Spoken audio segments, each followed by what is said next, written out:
Hello friends, welcome to Tucson Tuesdays. Today I've pointed my camera up at my hummingbird feeder. There is one sitting there currently on the other side. I don't know if you see his tail. But there's lots of activity, so I wanted to point it there. We are reading from Psalm 87 today, and it is a song by the sons of Korah.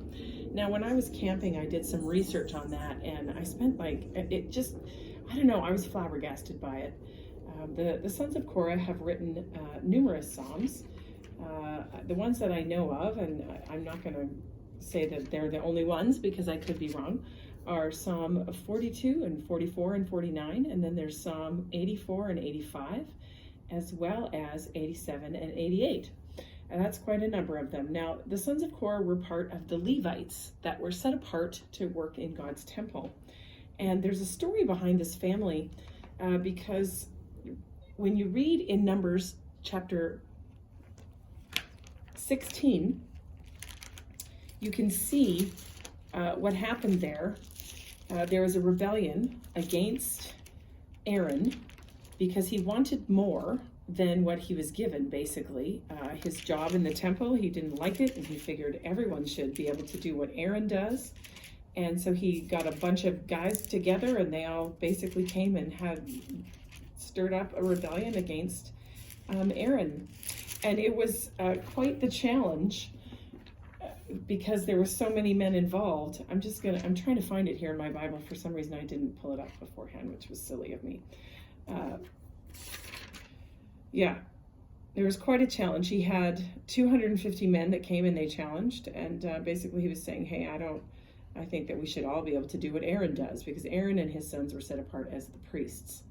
Now, Moses fell face down and was trying to say, hey, don't do this because this is against the Lord, that you all are banding together. It's not Aaron that you're banding together, because it was God's choice to choose Aaron and his sons. So anyway, that's where we're at with that.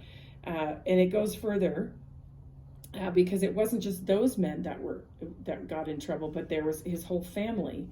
The wrath of God has come out. So you got to read Numbers 16. I'm not going to go further into it, but I am going to read from Numbers 26, because this is the part I love about the fact that the sons of Korah continued to serve in the temple and to write psalms even after that rebellion by their ancestors and the punishment that came down. The wrath of God came upon them, and not just them, but even other Israelites. Anyway, so here it is. In Numbers 26, during a census, we're starting in verse 8. The sons of Palu and Eliab, and the sons of Eliab and Nemuel, and Dathan and Abraham, the son of Dathan and Abraham, were community officials who rebelled against Moses and Aaron, and were among Korah's followers when they rebelled against the Lord. The earth opened its mouth and swallowed them, along with Korah, whose followers died when the fire devoured the 250 men, and they served as a warning sign. The line of Korah, however, did not die out. And I just feel like that's so amazing. That number one, that the line didn't die out, and number two, that the ancestors still turned to the Lord and actually took heed to the warning sign that God gave them. And I think sometimes, we are very quick to be upset with God for bringing down judgment, and we take for granted his grace. And we have to remember that we serve a holy God. And when we sin against him, whether we've hurt others or not. We are literally sinning against that God. And we need to be more thankful for the grace God's given us, finally, in the person of Jesus Christ. And it's so amazing to see that these ancestors of Korah chose to serve the living God and to worship him and to write these wonderful songs. And may that be a testimony to you, that if you come from a family that was rebellious and that turned from God, or that taught you bad things, that's not your fate. You can turn to the Lord, and Jesus can redeem you, and you can find grace in him. So here's Psalm 87 in the ESV.